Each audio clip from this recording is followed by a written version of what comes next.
السلام على الحسين وعلى الرحيم إني جاعل في الأرض خليفة صلوات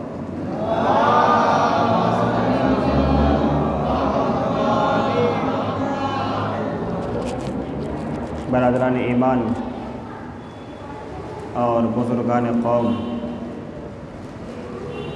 خصوصی صدقہ ہے چاردہ معصومین کا اور اہل بیت اطہار کا کہ ان کے توسط سے آپ کی محترم اور مقدس بارگاہ میں حاضری کا شرف حاصل ہوا۔ قرآن کریم اللہ کی ایک پاک و پاکیزہ کتاب ہے، لہٰذا انسان کو اس قرآن میں فکر سے کام لینا چاہیے، تدبر اور تعقل سے کام لینا چاہیے۔ یہ خمسہ مجالس اس کا آج پہلا سلسلہ اور پہلے مرحلے میں داخل ہے۔ قرآن کریم اللہ کی ایک ایسی کتاب ہے کہ اس کتاب کی بنیاد پر انسان کی زندگی کے تمام اختلافی مسئلوں کا حل محفوظ ہے، اور ذوی الاحترام سامعین کی سماعتوں کو جو قرآن کریم کی آیہ کریمہ ہدیہ کی گئی ہے، یہ قرآن مجید کا دوسرا سورہ یعنی سورہ بقرہ، اور سورہ بقرہ کی یہ بہت معروف اور مشہور آیہ کریمہ ہے۔ اس آیہ کریمہ میں خلاق عالم ارشاد فرما رہا ہے، انی جاعل فی الارض خلیفہ، میں زمین پر خلیفہ بنانے والا ہوں۔ اللہ نے اس آیہ کریمہ میں اعلان خلافت کیا، اور پھر ایک سورہ میں ارشاد ہوتا ہے، یا ایھا الرسول بلغ ما انزل الیک من ربک وان لم تفعل فما بلغتہ، یعنی خلاق عالم اس آیہ کریمہ میں ارشاد فرما رہا ہے، اے اللہ کے رسول پہنچا دیجئے وہ حکم جو آپ پر آپ کے رب کی طرف سے نازل ہوا ہے، وہ پیغام اور وہ حکم اور وہ بات پہنچا دیجئے۔ اگر آپ نے یہ نہ پہنچایا تو پھر آپ نے رسالت کے گویا کوئی بھی کام اور کوئی بھی عمل آپ نے انجام نہیں دیا۔ تو ایک آیہ کریمہ میں اعلان خلافت ہے، اور ایک میں ولایت کا پیغام پہنچایا جا رہا ہے۔ خلافت اور ولایت میں یوں فرق سمجھیے کہ خلافت آغاز ہدایت کا نام ہے اور ولایت انجام ہدایت کا نام ہے۔ چند لمحات میں آپ کی تمہید میں ضرب کروں گا۔ میں ایک مثال دیتا ہوا آگے چلتا ہوں۔ مثال کے طور پر آپ نے ایک زمین ایسی خریدی کہ جس زمین پر جھگڑا تھا، اور جب آپ نے اس زمین کو خریدا تو جھگڑا ہو رہا تھا، اور جھگڑے میں آپ نے اس زمین کو خرید لیا، اپنی ملکیت بنا لیا، اور پھر آپ نے اس زمین پر اس جگہ پر مکان تعمیر کرنا شروع کر دیا۔ مکان تعمیر کرتے رہے، جھگڑا ہوتا رہا، بات لینٹر تک پہنچی، لینٹر پڑ گیا، مگر جھگڑا ہوتا رہا۔ جھگڑے میں آپ نے پورا مکان بنا کے تیار کر لیا۔ غور کریے گا، جب آپ نے مکان کے لیے زمین لی تو جھگڑا ہوا، جب آپ نے کام شروع کیا تو جھگڑا ہوا، آپ مکان بناتے رہے، جھگڑا ہوتا رہا اور اسی جھگڑے ہی میں آپ کا مکان بن کر تیار ہو گیا۔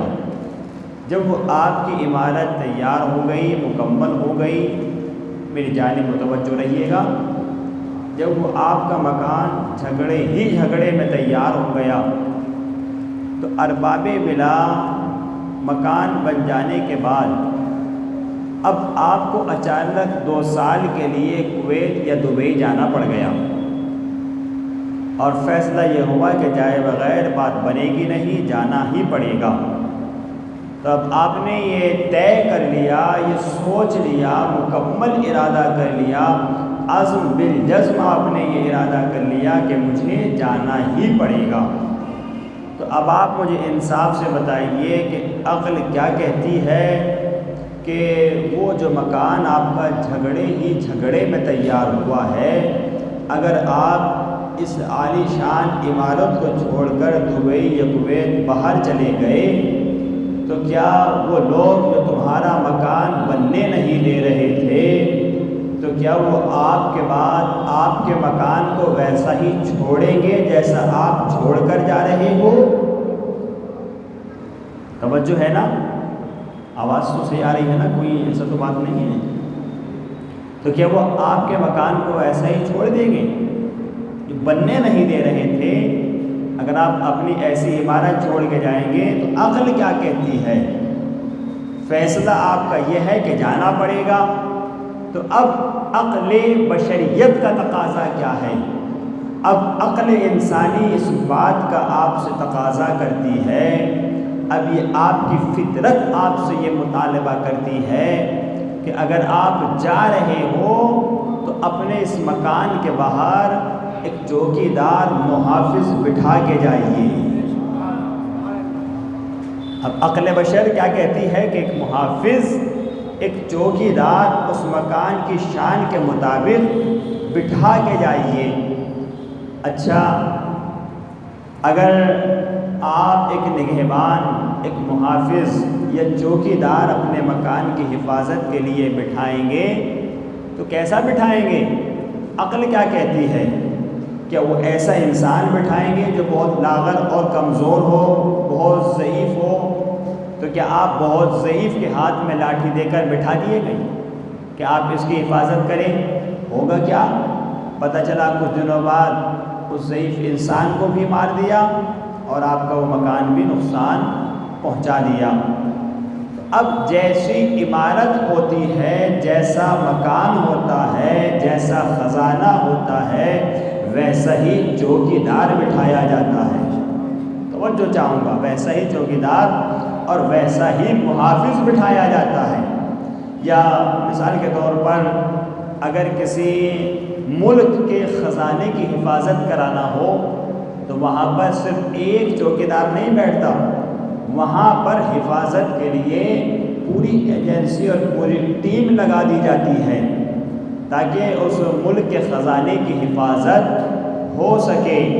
وہاں ایک آدمی کو نہیں بٹھایا جائے گا بلکہ بہت بڑی طاقت والے کو اور پوری ٹیم کو اور پوری ایجنسی کو وہاں حفاظت کے لیے بٹھا دیا جائے گا، جہاں حکومت کے قیمتی سامان اور بہت سے قیمتی خزانے وہاں رکھے ہوئے ہیں۔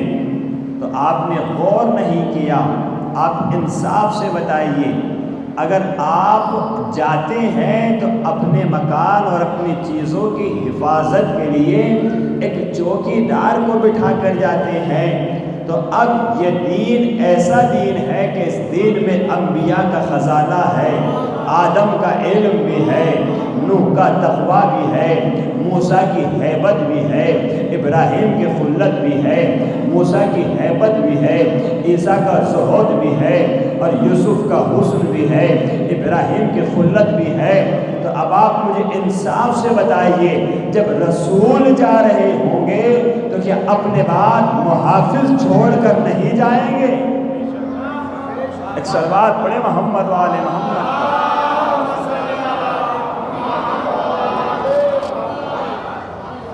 ایک اور بہتر صلوات پڑھے محمد و آل محمد۔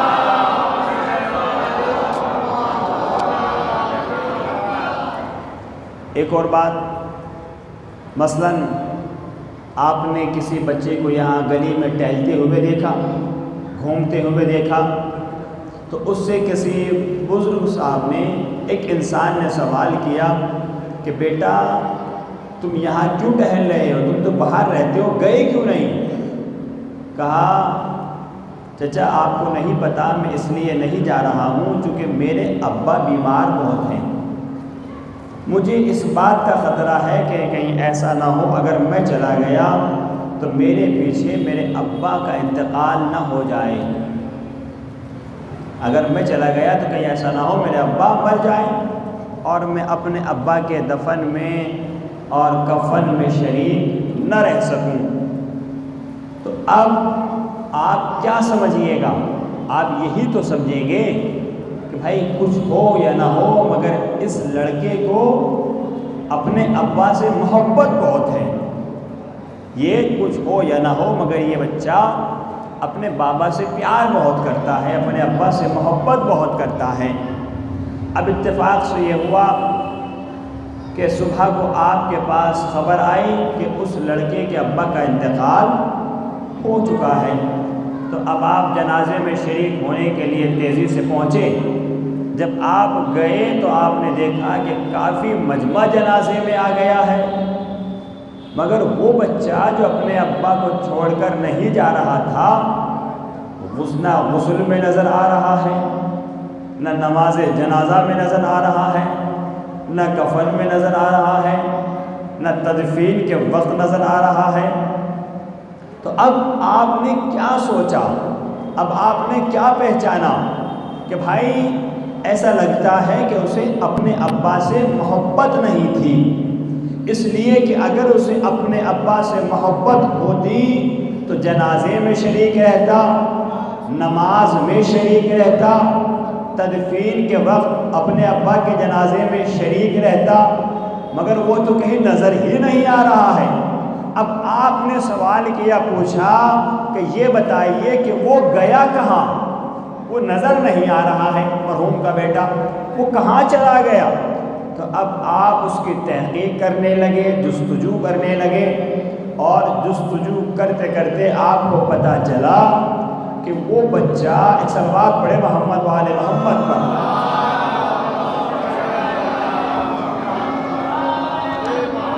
دیکھیے تھوڑا سا آپ کو ماحول بنانا پڑے گا، میں بغیر ماحول بنے ہوئے خطاب نہیں کر پاتا ہوں، آپ کو پتہ ہے۔ ایک جاگتی ہوئی صلوات پڑھے محمد وآل محمد پر۔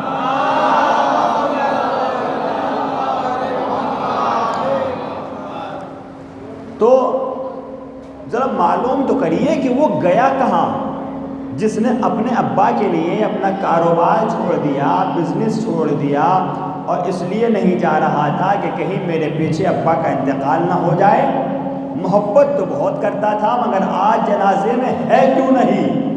تو کسی نے کہا کہ میاں وہ تو کچہری میں بیٹھا ہے، کہ میاں وہ تو کچہری میں بیٹھا ہے۔ آپ کچہری میں گئے، میاں آپ یہاں کیا کر رہے ہو؟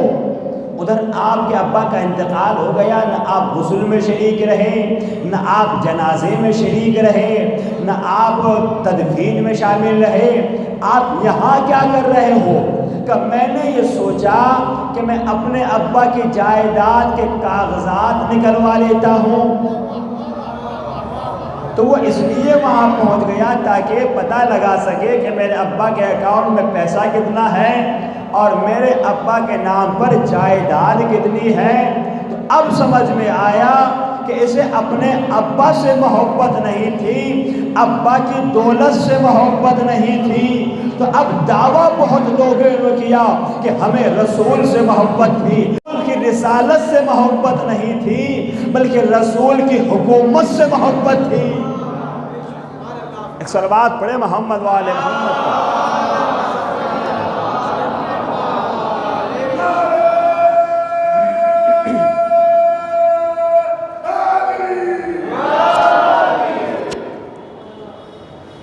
اب یہیں سے دو تاریخیں لکھی گئیں، ایک تاریخ کا نام سقیفہ ہے اور دوسری تاریخ کا نام، اپنا بیان شروع کرنے جا رہا ہوں، ایک تاریخ کا نام ثقیفہ اور دوسری تاریخ کا نام غدیر ہے۔ ثقیفہ نے ہر دور میں یہ کوشش کی، ہر دور میں یہ سوچا، ہر دور میں یہ چاہا کہ غدیر مٹ جائے، غدیر ختم ہو جائے، غدیر کا نام و نشان نہ رہے، غدیر کا نام و نشان مٹ جائے، غدیر کا نام و نشان ختم ہو جائے۔ لیکن ہوا کیا؟ ثقیفہ ختم ہو گئی مگر غدیر آج بھی باقی ہے۔ ثقیفہ مٹ گئی، غدیر آج بھی باقی ہے۔ کبھی آپ نے سوچا، علماء سے پوچھا کہ ثقیفہ کیوں مٹ گئی، غدیر آج بھی کیوں باقی ہے؟ اس کی وجہ یہ ہے کہ غدیر کا امام تھا، وہ ثقیفہ کا امام تھا، غدیر کا امام ہے۔ صلوات پڑھیں محمد و آل محمد پر۔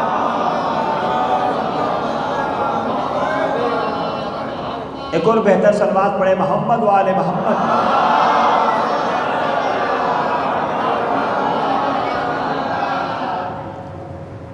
ثقیفہ کا امام تھا اور غدیر کا امام ہے۔ اب سید سجاد نے دونوں تاریخ کربلا تک پہنچی۔ اب اس کے بعد سید سجاد نے کارنامہ کیا انجام دیا؟ سید سجاد نے یہ کارنامہ انجام دیا کہ میرے چوتھے امام نے پوری تاریخ اور پوری کربلا اٹھا کر دربار شام تک پہنچائی۔ دربار شام میں جب سید سجاد پہنچے ہیں تو وہاں ہو کیا رہا تھا؟ وہاں کیا تاریخ رقم کرائی جا رہی تھی؟ وہاں کیا لکھوایا جا رہا تھا؟ یزید نے کیا کیا ہوا تھا؟ یزید نے 700 جگہ کے سفیر بلائے ہوئے تھے اور 700 کرسیوں پر بٹھائے ہوئے تھے، اور یزید نے اپنا ایک درباری خطیب کا انتخاب کیا ہوا تھا اور اس نے اس کو سکھایا ہوا تھا کہ تو منبر پہ جانا، اور منبر پہ جانے کے بعد بنی امیہ کی تعریف کرنا اور بنی ہاشم کی برائی کرنا ہے۔ بہت توجہ چاہوں گا، اگر آپ نے توجہ فرمائی تو انشاءاللہ بہت اعلیٰ پیمانے تک یہ آپ کی سماعتیں جائیں گی۔ کیا ہونے والا تھا؟ یزید نے اپنے درباری خطیب کو یہ بتایا تھا، یہ سکھایا تھا کہ تم منبر پہ جانا، اور منبر پہ جانے کے بعد بنی ہاشم کی برائی کرنا ہے اور بنی امیہ کی تعریفیں کرنا ہے، اور منبر پہ جا کر یہ ثابت کرنا ہے، یہ بتانا ہے کہ یزید خلیفہ رسول کا نام ہے اور حسین باغی کا نام ہے۔ وہ کیا تاریخ لکھوانے جا رہا تھا؟ یزید آج یہ تاریخ رقم کرانے والا تھا۔ پڑھے لکھے افراد بیٹھے ہیں، بہت توجہ چاہوں گا۔ آج دربار میں ہونے کیا جا رہا تھا؟ یہ جو 700 لوگ آئے ہوئے ہیں، یہ 700 لوگ ہی نہیں ہیں بلکہ یہ تاریخ لکھنے والے ہیں۔ آج جو یزید کا خطیب منبر سے کہے گا، یہ 700 لوگ اسی بات کو لکھیں گے۔ ان کے ہاتھوں میں کورے کورے صفحات تھے اور ان کے ہاتھوں میں ایک ایک قلم تھا، اور ابھی لکھنے کے لیے آمادہ اور تیار بیٹھے ہوئے تھے کہ اب جو بھی بات منبر پہ جا کر یزید کا خطیب بیان کرے گا، اسی بات کو کاغذ کے سپرد کر دیا جائے گا، لکھ دیا جائے گا۔ اب آنے والے زمانے میں جب نسلیں اس تاریخ کو پڑھیں گی تو اب نسلیں یہی جانیں گی کہ یزید خلیفہ رسول کا نام ہے، یزید خلیفہ رسول تھا اور حسین باغی تھے۔ اب یزید کا درباری خطیب منبر پہ پہنچا، اور منبر پہ پہنچنے کے بعد یزیدی خطیب نے، درباری خطیب نے سب سے پہلے جا کر بنی امیہ کی تعریف کی اور بنی ہاشم کی برائی کی، اور اس کے بعد اب قلم اٹھے ہوئے ہیں اور کاغذ پہ چلنے والے ہیں۔ اب درباری خطیب نے کہا، بڑا قیامت کا جملہ آنے والا ہے، اگر یہ جملہ میں پہنچانے میں کامیاب رہا تو خدا کی قسم میرا ساتھ دیجیے گا۔ منبر پہ پہنچا اور جانے کے بعد یزید کے درباری خطیب نے کہا کہ لکھیے، کہ کیا لکھیں؟ کہ آج تاریخ مرتب کریے۔ کہ کیا تاریخ مرتب کی جائے؟ کہ لکھو یزید خلیفہ رسول کا نام ہے اور حسین باغی تھا۔ حسین خدا کو نہیں مانتا تھا، حسین رسول کو نہیں مانتا تھا، حسین حدیث کو نہیں مانتا تھا، حسین رسول کے اہل بیت کو نہیں مانتا تھا، اس لیے یزید نے اسے قتل کرا دیا۔ اور اب اس کے بعد ان کے رشتہ داروں کو، ان کی اولاد کو اسیر کر کے یزید نے تمہارے سامنے اس دربار تک لا کر اور بلا کر کھڑا کر دیا ہے۔ یہ تاریخ کا درد ہے، یہ تاریخ کا کرب ہے۔ خدا کی قسم ہماری تاریخ لہو کے دریا عبور کرنے کے بعد لکھی گئی ہے۔ بس جیسے ہی درباری خطیب نے منبر پہ جا کر یہ جملہ کہا کہ لکھو یزید رسول کے خلیفہ کا نام ہے اور حسین باغی کا نام ہے، بس سید سجاد نے اپنی زنجیروں کو ہلایا، وہاں قلم چلنے والا تھا اور یہ جملہ کاغذ پہ لکھا جانے والا تھا، یہ تاریخ مرتب کی جانے والی تھی۔ اب ہونے کیا جا رہا تھا؟ دربار میں یزید کو خلیفہ لکھا جانے والا تھا، حسین کو باغی لکھا جانے والا تھا۔ سید سجاد کو پیش آیا، اپنی زنجیروں کو ہلایا اور گرجدار لہجے میں کہا اسکت ایھا الخاطب، اور یزید کے درباری خطیب خاموش ہو جا اور میرے بابا کے منبر سے نیچے اترا۔ کیا کہا؟ اسکت ایھا الخاطب، خاموش ہو جا اور میرے باپ کے منبر سے نیچے اتر آ۔ اب جو قلم چلنے والے تھے، جو قلم کاغذ پر رکھے گئے اور لکھا جانے والا تھا کہ یزید خلیفہ کا نام ہے اور حسین باغی کا نام ہے، جیسے ہی سید سجاد نے گرجدار لہجے میں حیدری انداز میں کہا اس کو خاموش ہو جا، تو اب چلتے ہوئے قلم رک گئے، کوہنیاں چلنے لگی اور 700 سفیر کہنے لگے، میں کچھ کہنا چاہ رہا ہوں، اب 700 سفیر کہنے لگے، کوہنیاں چلنے لگی کہ ابھی کچھ نہ لکھو۔ کیا سن رہے خدا کے قسم؟ کہ ابھی کچھ نہ لکھو۔ کہ کیوں نہ لکھے؟ کہ دربار کا منظر بدل رہا ہے۔ کہ ابھی کچھ نہ لکھو، ابھی دربار کا منظر بدل رہا ہے۔ کہ کیا منظر بدل رہا ہے؟ کہ دربار کا منظر بدل رہا ہے۔ کہ کیا منظر بدل رہا ہے؟ کہ تخت پہ بیٹھا ہوا بیمار لگ رہا ہے، زنجیروں میں جکڑا ہوا مختار لگ رہا ہے۔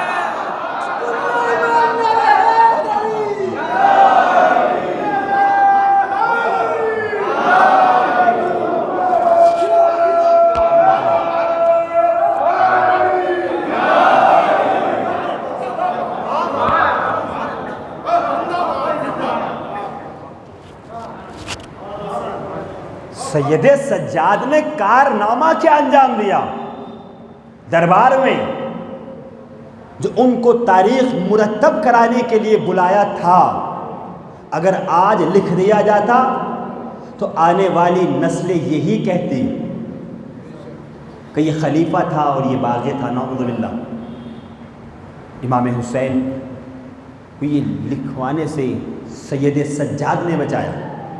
پوری کربلا سید سجاد نے دربار تک پہنچا دی کہ منظر بدل رہا ہے، جو زنجیروں میں جکڑا ہوا کھڑا ہے یہ مختار لگ رہا ہے، اور جو تخت پہ بیٹھا ہوا ہے یہ بیمار لگ رہا ہے۔ یہ بیمار لگ رہا ہے۔ منظر تو یہی تھا نا کہ تخت پر یزید بیٹھا تھا۔ اچھا آج کل جب آپ سنیے گا تو بہت سے لوگ یہ کہتے ہوئے نظر آئیں گے، ماشاءاللہ شعراء کرام بھی یہاں بیٹھے ہوئے ہیں، پڑھے لکھے افراد دائیں بائیں، اور میرے سامنے سب جلوہ افروز ہیں اور ایسا تو ہے نہیں کہ آپ پہلی بار مجلس سن رہے ہیں، کچھ لوگ تو ایسے ہیں جو 70 سال سے مجلس سن رہے ہیں، ایسے بھی افراد ہیں ماشاءاللہ الحمدللہ، اور کچھ لوگ تو ایسے ہیں کہ جنہوں نے پڑھوا کر نہیں، سن کے ذاکروں کو خطیب بنا دیا۔ پڑھوا کے خطیب بنانا اور ہے، جنہوں نے سن کے خطیب بنا دیا۔ ایسے افراد ماشاءاللہ یہاں بیٹھے مجھ سے بہتر تاریخ جانتے ہیں۔ میں اپنے ہمسن بھائیوں سے اور اپنے چھوٹے بچوں سے مخاطب ہوں، ان کے لیے ہی میرا ہر پیغام اور ہر بات ہوتی ہے۔ لوگ یہ کہتے ہیں کہ سید سجاد بیمار تھے، لاغر تھے، چلنے کے قابل نہیں تھے، اٹھنے کے قابل نہیں تھے۔ اگر تم یہ دلیل دو گے تو تم سے جا کے آگے میں دلیل دوں گا۔ اگر سید سجاد کربلا میں چلنے کے قابل نہیں تھے تو پھر شام تک پیدل چل کے کیسے گئے؟ کب بیمار تھے، کمزور تھے، لاغر تھے۔ ابھی میں دیکھیے مصائبوں سے ان کے فضائل نکالنے کی کوشش کر رہا ہوں۔ کیسے؟ اچھا، اگر سید سجاد کمزور تھے، لاغر تھے، ضعیف تھے، تو یہ بتائیے اب جب دربار شام میں سید سجاد پہنچے ہیں تو یزید کو تو پتہ ہے کہ یہ اسیر بیمار بھی ہے، گرفتار بھی ہے، اسیر بھی ہے، اور ہماری حکومت بھی ہے، ہمارا اقتدار بھی ہے، ہمارا منصب بھی ہے، ہم عہدے پر بھی فائز ہیں، تو اب یزید بیعت کا سوال کیوں نہیں کرتا؟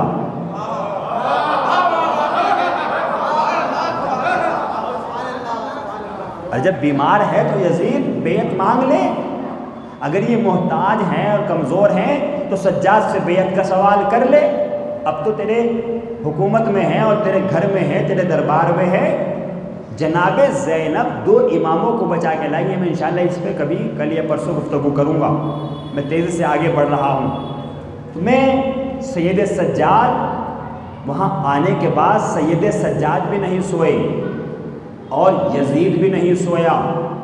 کہ یزید کیوں نہیں سویا؟ یزید خوف سجاد میں نہیں سویا۔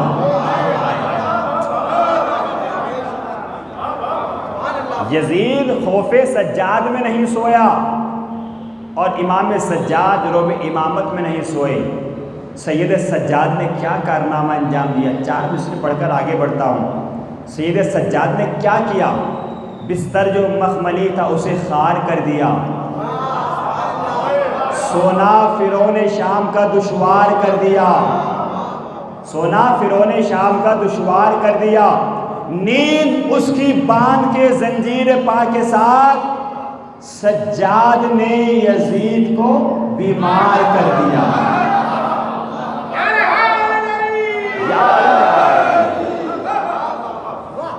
جتنے تیز انہوں نے نعرہ لگایا اتنے تیز آپ کا جواب نہیں تھا۔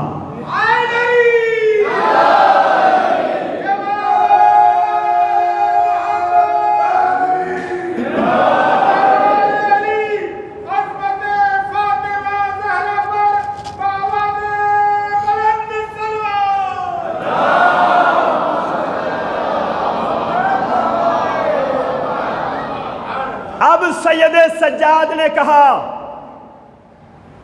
اور یزید اجازت دے، لفظوں پہ غور کریے گا، یزید اجازت دے، کہ کیا اجازت دوں؟ کہ میں تیری ان لکڑیوں کے ڈھیر پہ جا کر کچھ کہوں۔ میں نے کہا مولا یہ تو منبر ہے، آپ لکڑیوں کا ڈھیر کیوں بتا رہے ہو؟ کہ تمہیں نہیں پتا، یہی تو بتانا چاہتا ہوں کہ جس جگہ سے کھڑے ہو کر میرے دادا علی کی برائی کی جائے لکڑیوں کا ڈھیر ہے، منبر نہیں ہے۔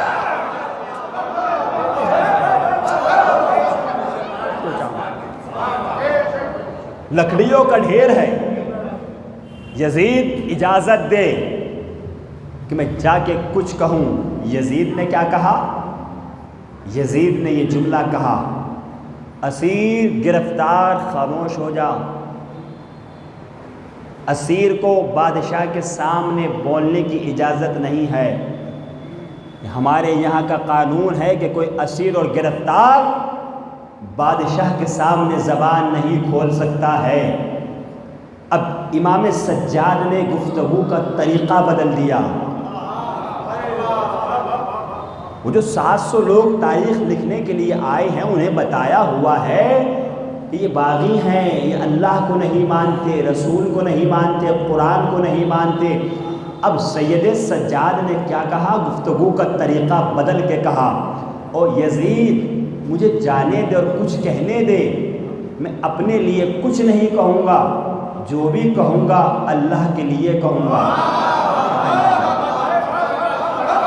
میں تو ذکر ہی اللہ کا کروں گا، اللہ کی بات کروں گا، یا پھر اس کے رسول کی بات کروں گا، یا پھر رسول کے اہل بیت کی بات کروں گا، یا جا کے قرآن پڑھوں گا۔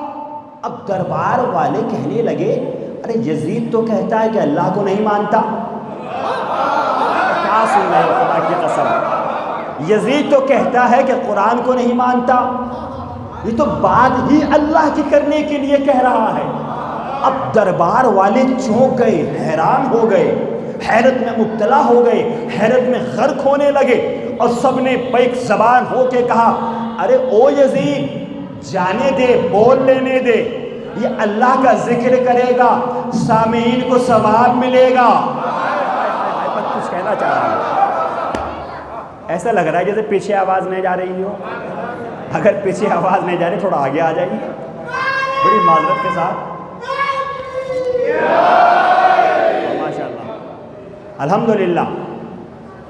کہا جانے دے، اسے بول لینے دے، تو یزید نے کہا خبردار خاموش ہو جاؤ میرے درباریوں، اس اسیر کو بولنے نہیں دیا جائے گا۔ کہ کیوں نہیں بولنے دیا جائے گا؟ ارے بول لینے دے، یہ تو بیمار ہے، یہ کیا بول پائے گا؟ ابھی جائے گا، ابھی آ جائے گا، زبان لڑکھڑا جائے گی، قدم لرز جائیں گے، ابھی تھوڑی دیر میں نیچے آ جائے گا۔ تو اب یزید کے منہ سے نکلا کہ خاموش ہو جاؤ، تم نہیں جانتے یہ ہے کون؟ کہ بتا یہ کون ہے؟ کہ سنو انہیں علم سکھایا نہیں گیا، بھرایا گیا ہے۔ کہ یزید بول لینے دے، یا کیا بول پائے گا؟ کہ تمہیں نہیں پتا اس کے منہ میں حیدر کرار کی زبان ہے۔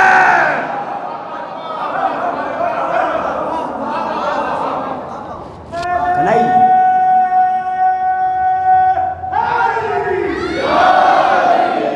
کہ بول لینے دے، یہ کیا بول پائے گا؟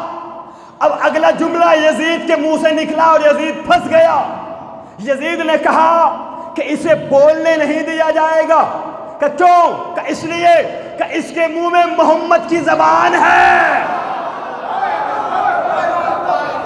اس کے منہ میں محمد کی زبان ہے۔ بس جیسے ہی یزید کے منہ سے نکلا، اس کے منہ میں، گرفتار کے منہ میں محمد کی زبان ہے، اس اسیر کے منہ میں محمد کی زبان ہے، تو اب دربار والے بیٹھے تھے کھڑے ہو گئے کہ یزید کون سے محمد کی بات کر رہا ہے؟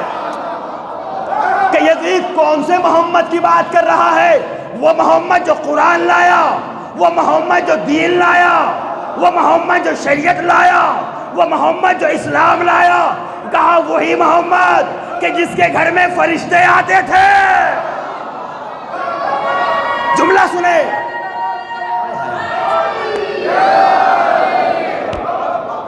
کہ وہی محمد کہ جس کے گھر میں فرشتے آتے تھے، وہ محمد کہ جو دین لایا، وہ محمد جس کا کلمہ پڑھ کے مسلمان ہوئے۔ یزید نے کہا وہی محمد۔ خاموش نہ رہ جائیے گا، اگر جملہ پہنچ جائے کہا وہی محمد۔ اب دربار والوں نے کہا کہ پھر یزید جانے دے، ہم نے محمد کو دیکھا نہیں ہے۔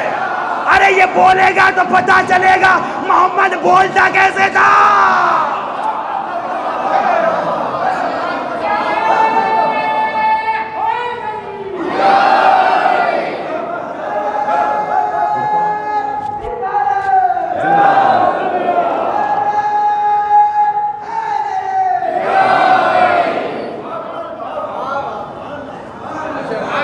کہ ہم نے محمد کو دیکھا نہیں ہے، یہ اسیر بولے گا تو پتہ چلے گا کہ محمد بولتا کیسے تھا، یہ چلے گا تو پتہ چلے گا۔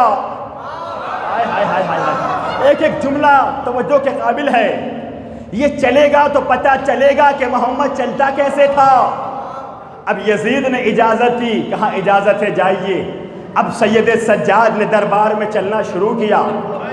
تو اب سارا دربار سجاد کے چہرے کو نہیں دیکھ رہا تھا بلکہ پیروں کو دیکھ رہا تھا. ارے دربار میں محسوس ہی نہیں ہو رہا تھا جیسے اسیر چل رہا ہے، لگ ایسا رہا تھا کہ پورے دربار کو سجاد نے اسیر بنا لیا.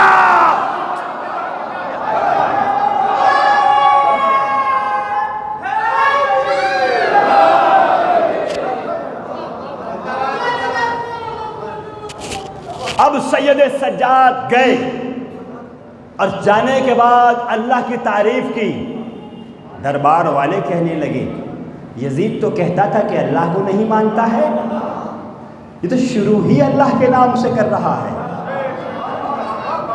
پھر سید سجاد نے قرآن پڑھا. دربار والوں نے کہا یہ تو کہتا تھا کہ یہ قرآن کو نہیں مانتے اور یہ تو اعلان ہی قرآن سے کر رہا ہے. تو قرآن پڑھ رہا ہے، قرآن پڑھنا بتا رہا ہے کہ یہ رسول کا کردار تھا. پھر سید سجاد نے کیا کہا؟ ایھا الناس اوتینا ستن وفضلنا بسبع اوتینا العلم والحلم والسماحة والفصاحة والشجاعة والمحبة فی قلوب المؤمنین. کم سے کم 15-20 حوالوں سے میں یہ خطبہ پڑھ رہا ہوں، میرے پاس موبائل میں ہے، آپ بعد میں دیکھ سکتے ہیں، سارے حوالے میں لے کر آیا ہوں. سید سجاد نے کہا کہ اللہ نے ہمیں 6 چیزیں عطا کی ہیں. تھوڑا سا آگے آ جائیں، تھوڑا سا بس، آدھا بالش، تھوڑا سا آگے ماحول بنا رہے. ایک بہتر انداز میں صلوات پڑھے محمد وعلى محمد.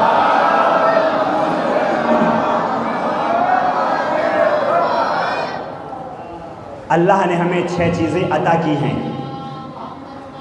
اللہ نے علم ہمیں عطا کیا. خدا کی تعریف کے بعد امام کیا فرما رہے ہیں کہ اللہ نے علم ہمیں عطا کیا، اللہ نے حلم ہمیں عطا کیا، اللہ نے سخاوت ہمیں عطا کی، اللہ نے فصاحت ہمیں عطا کی، اور شجاعت تو ہمارے گھر کی کنیز ہے. شجاعت تو ہمارے گھر کی کنیز ہے. والمحبۃ فی قلوب المؤمنین، اور اللہ نے ہماری ولایت اور محبت کو مومنین کے قلوب میں ودیت کیا ہے. مومن کے قلب میں اللہ نے ہماری محبت کو قرار دیا ہے. اب سید سجاد نے اپنا تعارف کرایا. جو مجھے جانتا ہے وہ جانتا ہے، اور جو نہیں جانتا وہ آج جان لے گا. اب سید سجاد نے کہا کہ سنو میں کون ہوں. سید سجاد نے کہا نبی مختار کا تعلق ہم سے ہے. اللہ کا جو منتخب کیا ہوا نبی ہے اس کا تعلق ہم سے ہے. اللہ کا برگزیدہ پیغمبر کا تعلق ہم سے ہے. جعفر طیار کا تعلق ہمارے خاندان سے ہے. اب وہ لفظ جناب امام سجاد نے استعمال کیا کہ وہ فقط لفظ ہی نہیں تھا، بلکہ اب سید سجاد یزید کی زندگی میں اس کے جنازے میں کیل ٹھوکنے والے تھے. کیا تعارف کرایا نوجوانوں. اگر بات پہنچ جائے تو آپ کی آوازیں اتنا بلند ہونا چاہیے کہ آپ تصور کریے گا کہ ہم نجف اشرف میں یا سید سجاد کی بارگاہ میں بیٹھے ہوئے جنت البقیع میں اس مجلس کو سماعت فرما رہے ہیں. سید سجاد نے مقام تعارف پہ آ کر کہا نبی مختار کا تعلق ہمارے خاندان سے ہے، جعفر طیار کا تعلق ہمارے خاندان سے ہے. پھر کہا اور حمزہ شہید کا تعلق ہمارے خاندان سے ہے. حمزہ شہید کا تعلق بھی ہم ہی سے ہے. اب یہ لفظ حمزہ سیدھے تخت پر بیٹھے ہوئے یزید پر حملہ تھا. اب دربار والے کہنے لگے کہ اسیر، تاریخ دا تو ہم بھی ہیں، یہ جو تو نے لفظ حمزہ کہا ہے، یہ حمزہ شہید کا تعلق ہم سے ہے، یہ کون سی حمزہ کی بات کر رہے ہو؟ کیا وہی حمزہ کہ جس کو جنگ میں شہید کر دیا گیا؟ یا اور قریب آؤں کہ وہی حمزہ کہ جس کا جگر چبایا گیا.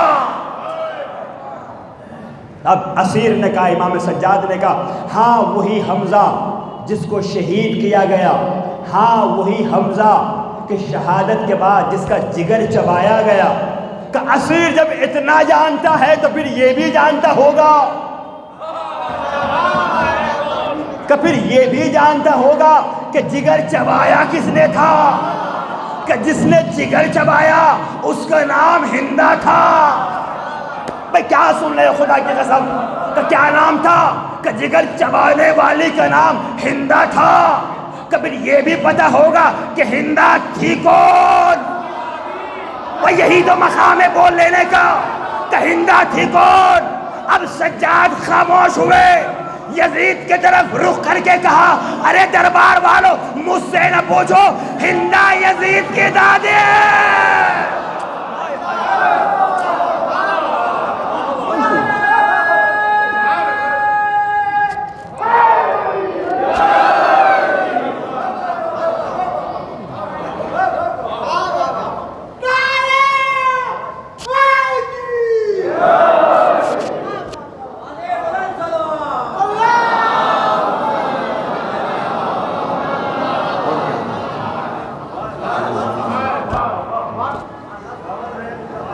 ہندا کون تھی؟ کہ ہندا یزید سے پوچھو، یزید کی دادی تھی. تو اب وہ قلم جو حسین کو باغی لکھنے جا رہے تھے، اب وہ قلم اس کی جگہ پر چلے اور لکھا جگر چبانے والی کا نام ہندا تھا اور ہندا اس یزید کی دادی تھی. لکھ دیا گیا. اب پھر بھی دربار والے کہنے لگے کہ لکھ دیں. کہاں لکھ دو، کہ یہ اسیر صحیح بھی کہہ رہا ہے یا نہیں. کہ سنو بالکل صحیح کہہ رہا ہے. کہ دلیل، کہ اگر یہ اسیر صحیح نہ کہہ رہا ہوتا تو یزید خاموش نہ بیٹھتا.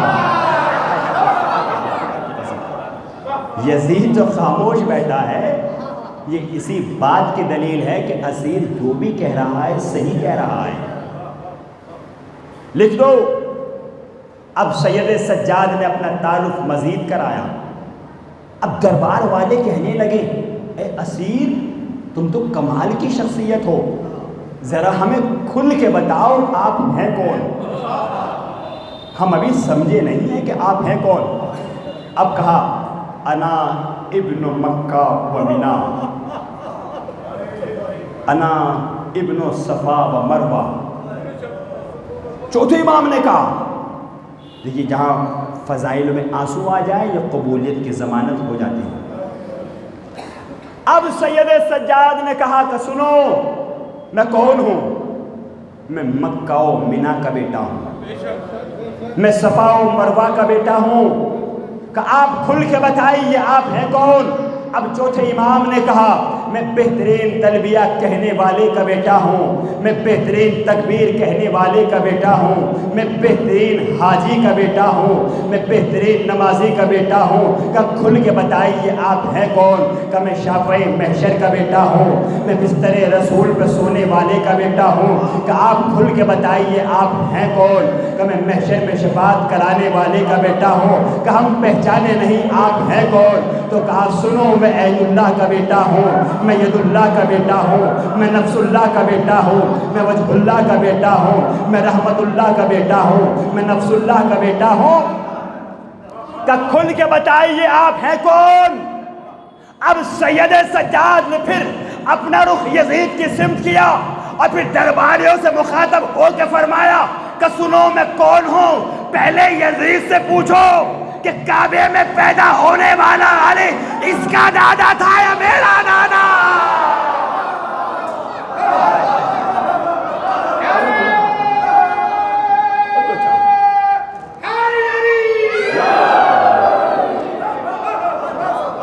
نعرہ حیدری. علی علی علی علی سب مل کے بولے علی علی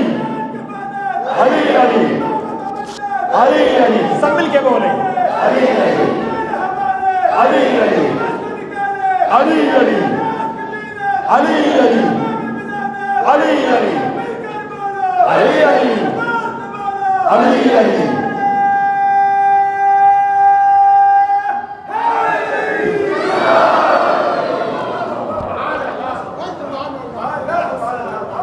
مولا یا علی کہنے والوں کو، جواب دینے والوں کو سلامت رکھیں، اور نعرہ لگانے والوں کی اور جواب دینے والوں کی تمام دلی حاجات کو پورا کریں، اور ان کو ان کے والدین کے سامنے اور ائمہ اہل بیت کے سامنے خدا کی بارگاہ میں سرخرو کریں، اور جو ان کے والدین کی حاجتیں ہوں خدا ان کو پورا کرے۔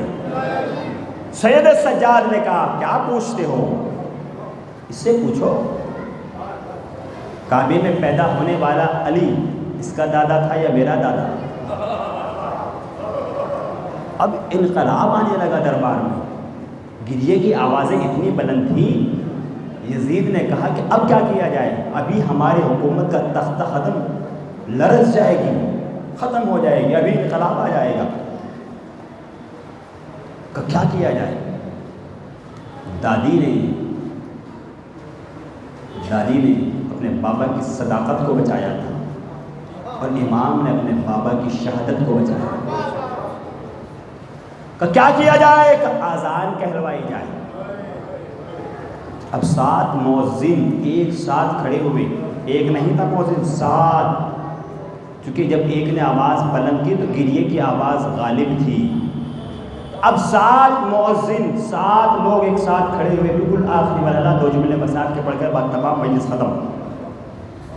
آخری جملہ فضائل کی باتوں، اذان شروع ہوئی، جب مؤذنوں نے کہا اللہ اکبر، تو سید سجاد نے کہا میں بھی گواہی دیتا ہوں کہ اللہ سب سے بڑا ہے، اور ہماری جان بھی اللہ پہ قربان، ہمارا نفس بھی اللہ پہ قربان، ہمارا لہو بھی اللہ پہ قربان۔ جب مؤذنوں نے کہا اشہد ان محمد رسول اللہ، تو اب سید سجاد نے کہا یزید ان مؤذنوں کو روک اور بتا دربار والوں کو کہ جیتا کون ہارا کون؟ بتا کہ جیتا کون ہارا کون؟ بتا یزید جیتا یا حسین جیتا، انہیں بتا دے۔ کہ کیسے بتاؤں؟ کہ بتا کہ محمد حسین کے نانا کا نام ہے یا تیرے نانا کا نام؟ کہ اگر محمد میرے بابا حسین کے نانا کا نام ہے تو میرا بابا حسین جیت گیا، یزید ہار گیا۔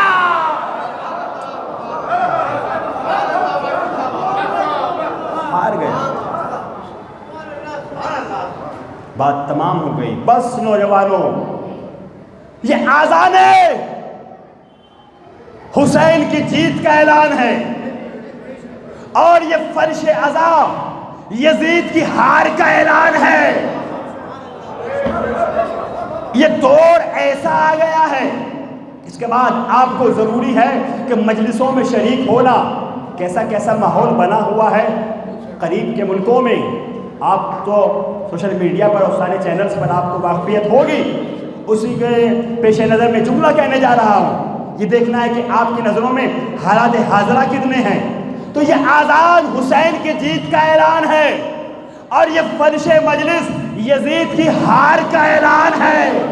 اے میری قوم کے نوجوانوں، اگر بتانا ہو زمانے کو کہ حسین جیت گیا تو نماز میں آیا کرو، اور بتانا ہو کہ یزید ہار گیا تو مجلسوں میں آیا کرو۔ لبیک یا حسین،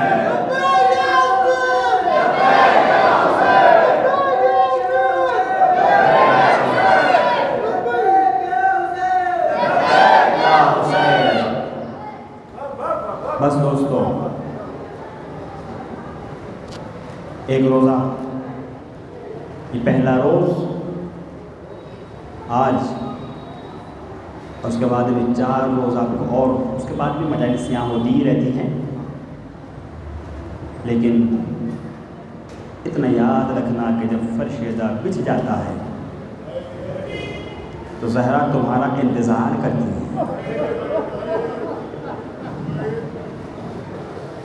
زہرا کو انتظار نہ کرایا کرو. وقت پر پابندی کے ساتھ مجالسوں میں آ جایا کرو. اجرکم اللہ. خدا کوئی غم نہ دے سوائے غم حسین کے. میرا چوتھا امام،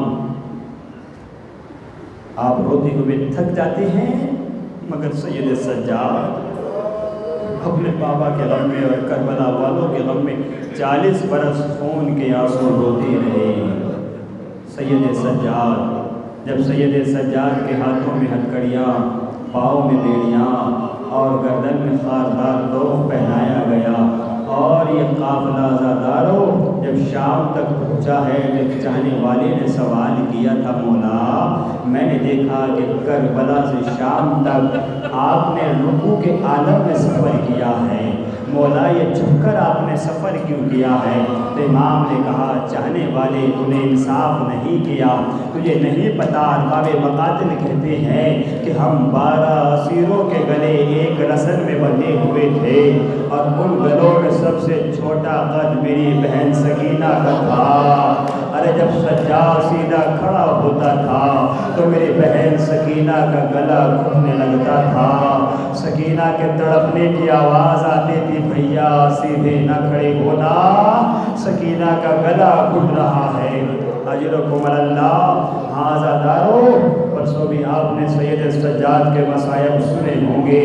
ہاں عزاداران مظلوم کربلا، سید سجاد کے گریے کا عالم یہ ہے. سید سجاد جب زندان شام میں پہنچے ہیں نا تو عزادارو دروغہ زندان سے کہا اے دروغہ زندان اگر ہو سکے تو تھوڑی دیر کے لیے مجھے زندان کے دروازے پر بیٹھ لینے دے. سید سجاد کو اجازت ملی. اتفاق یہ ہوا کہ جب میرا مولا زندان کے سیڑھیوں پر بیٹھے ہوئے تھے تو وہاں قریب سے چاہنے والے کا گزر ہوا.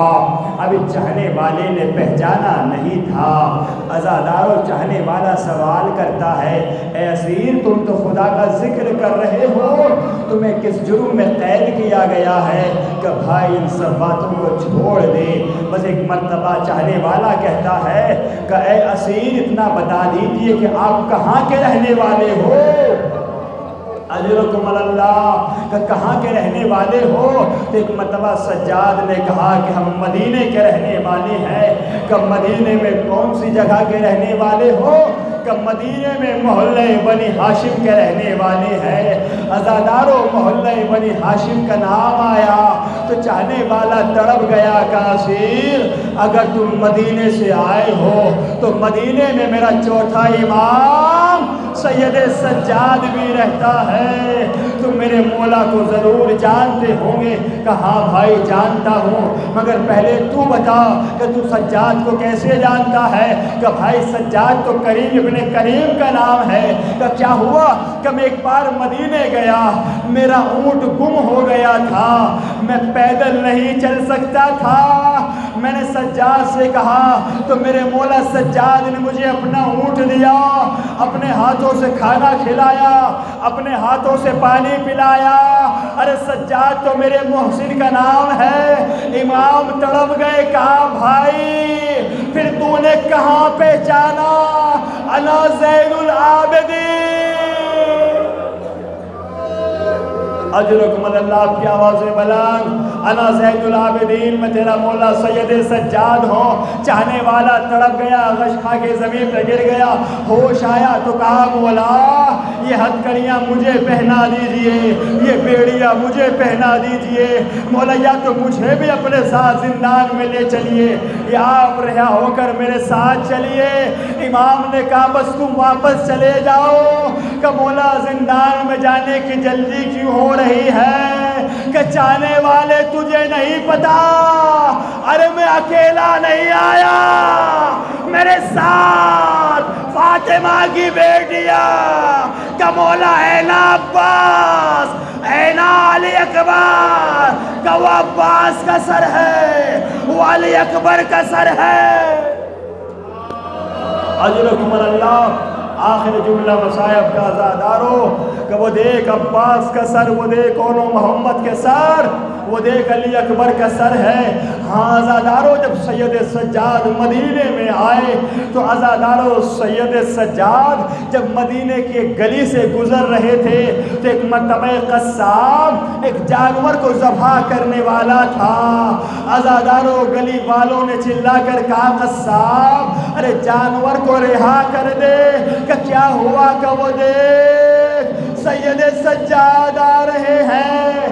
عزادارو جانور کو رہا کر دیا، چھری کو پھینک دیا، سید سجاد قریب آئے کہ بھائی جانور ذبح کرنے کو منع نہیں کر رہا ہوں، مگر میری وصیت یہ ہے کہ جانور ذبح کرنے سے پہلے ماتم عزادارو ارے جانور کو پانی پلا لیا کر، کہ مولا ذبح بعد میں کرتا ہوں پہلے پانی پلاتا ہوں۔ امام نے چیخ ماری، ارے کربلا کا رخ کر کے کہا بابا جانور پیاسے ذبح نہیں کیے جاتے، مگر میرا بابا حسین 3 دن کا بھوکا پیاسا کربلا کے میدان میں ذبح کر دیا گیا۔